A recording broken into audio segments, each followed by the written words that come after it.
Hi everybody, how are you today? Happy to see you again. I hope that everybody's fine and safe at home. Voilà, j'espère que vous allez tous bien. Aujourd'hui, mes amis, nous allons parler d'un nouveau temps en anglais. C'est le présent be plus ing. Alors, qu'est-ce que c'est que ce présent be plus ing? Les Anglais ont plusieurs présents, contrairement au français. Nous, en français, on a un présent qui est le présent de l'indicatif.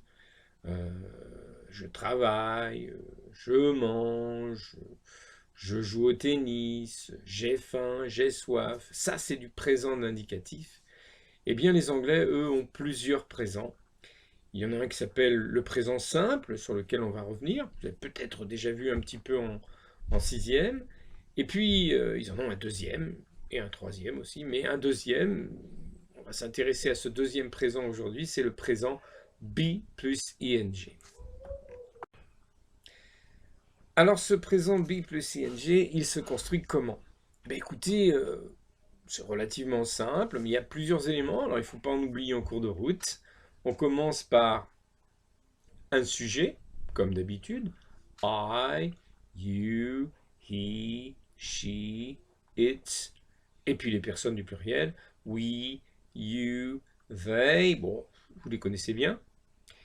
Ensuite, ben, c'est simple, on a l'auxiliaire être. I am, you are, he is, she is, it is. On a besoin de l'auxiliaire être pour utiliser ce temps. C'est la raison pour laquelle je vous ai demandé en début d'année de le réapprendre par cœur. J'espère que vous le connaissez bien. Ensuite, il nous faut un verbe. Alors on va prendre, moi je ne sais pas, prendre le verbe jouer, tiens, par exemple. J'aurais pu prendre le verbe travailler, mais ça aurait été moins marrant. Alors on va prendre le verbe jouer. Play. Ok, play. Et puis ensuite, à ce verbe play, on y ajoute une petite terminaison qui est ing, ing. Et donc, ça donne I am playing.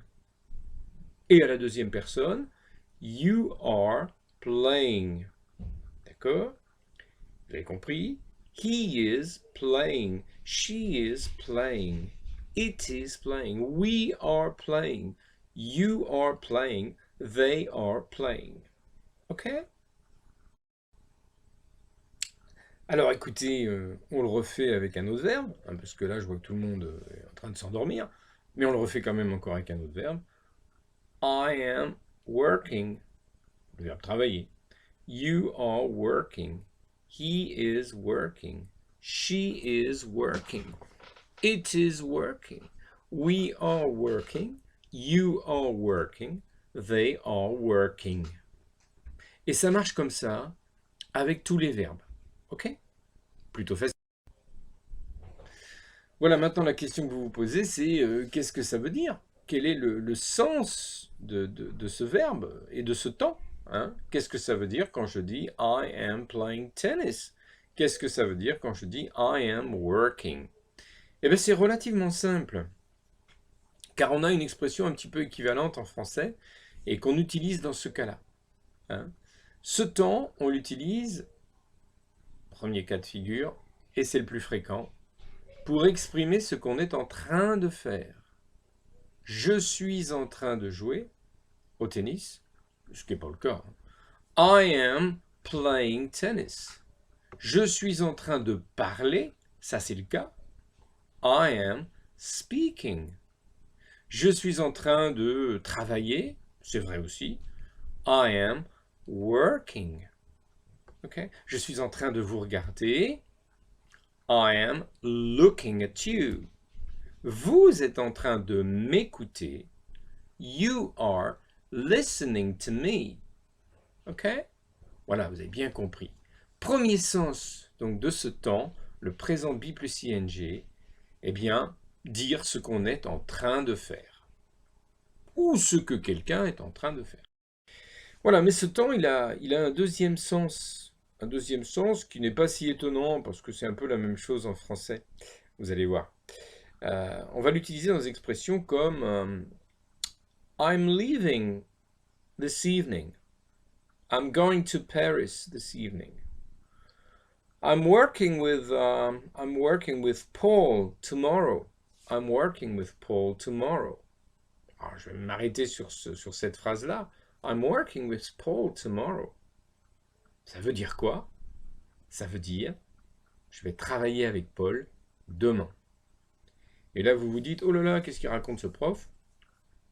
Il nous a dit tout à l'heure que le sens principal de ce temps, c'était de décrire des actions en train de se passer, là, dans le présent. Et puis là, il nous parle du futur. Eh bien oui, c'est pas étonnant. Le présent B plus ing, ça sert aussi à exprimer le futur. Alors, c'est pas le temps lui-même qui l'exprime, hein, vous avez bien compris. Il suffit simplement d'ajouter un petit adverbe à la fin ou un petit repère temporel qui vous renvoie dans le futur, et vous êtes dans le futur. Mais vous savez, en français, on fait la même chose, c'est pas étonnant. Hein. Quand vous dites je travaille, ça peut vouloir dire je suis en train de travailler. Mais ça peut aussi, si vous ajoutez un petit repère temporel à la fin, vouloir dire je travaille demain. Demain, je travaille. Vous l'utilisez aussi avec le futur. Le présent de l'indicatif, on l'utilise aussi avec un sens futur. Il suffit d'ajouter un petit contexte futur, d'accord, un repère temporel au futur, et vous êtes dans le futur. Et bien en anglais, c'est la même chose avec le présent B plus ing. Si vous ajoutez tomorrow, vous êtes dans le futur. Et pourtant, vous avez utilisé le présent B plus ing. Donc, c'est le deuxième cas de figure, deuxième sens possible du présent B plus ing. Voilà, et troisième sens, puisqu'il y en a trois possibles de ce présent B plus ing, on peut l'utiliser dans des phrases comme Arthur is always talking, ou Mehdi is always talking.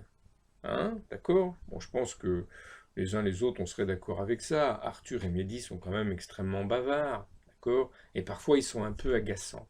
Alors, on peut l'utiliser avec ce sens-là, hein, pour critiquer quelqu'un et pour porter un jugement sur quelqu'un, d'accord? Pour dire, oh là là, il y en a marre, il est toujours en train de faire ça, d'accord? On fait la même chose en français. Vous avez vu ce que je viens de dire?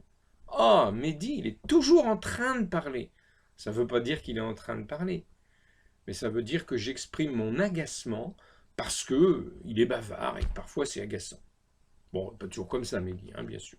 Puis c'est la même chose pour Arthur. On pourrait dire oh, Arthur is always talking, is always speaking in class. D'accord? Voilà, j'exprime un jugement sur ce que quelqu'un fait ou a l'habitude de faire. D'accord? Et je peux l'exprimer avec le présent B plus ing. D'accord? Bon, donc si on résume, le présent B plus ing, il a, vous avez bien compris, trois sens. Le sens principal, il sert à décrire des actions qui sont en train de se passer. Nous sommes en train de travailler. We are working. D'accord? Deuxième sens, il peut être utilisé dans un contexte futur. I'm going away tomorrow. Je m'en vais demain. I'm going tomorrow. Je pars demain. D'accord? Et troisième sens possible, l'agacement, le jugement porté sur quelqu'un. Arthur is always talking. Stop talking, Arthur. Ok? Voilà. Vous avez bien compris. Alors, j'insiste bien, hein, c'est le premier sens qui est le plus courant. D'accord? Bon, alors revenons, si vous le voulez bien, un petit instant sur le sens principal de ce temps, le présent B plus ing, avec des exemples que voici. What is she doing? Well, she is phoning, and she is practicing this afternoon. What are they doing? They are playing basketball. What is she doing? She is making cakes, and she is phoning too. What is he doing? He is walking the dog, and he is phoning too. Voilà, j'espère que cette petite vidéo vous aura aidé à comprendre ce qu'est le present B plus ing. Il vous reste maintenant à vous entraîner le plus possible, de façon à ce que ça devienne quelque chose de naturel, hein, le plus naturel possible en tout cas. Je vous dis à bientôt, surtout stay home, restez bien chez vous and be careful, take good care of you. Prenez bien soin de vous et de votre famille. Bye bye.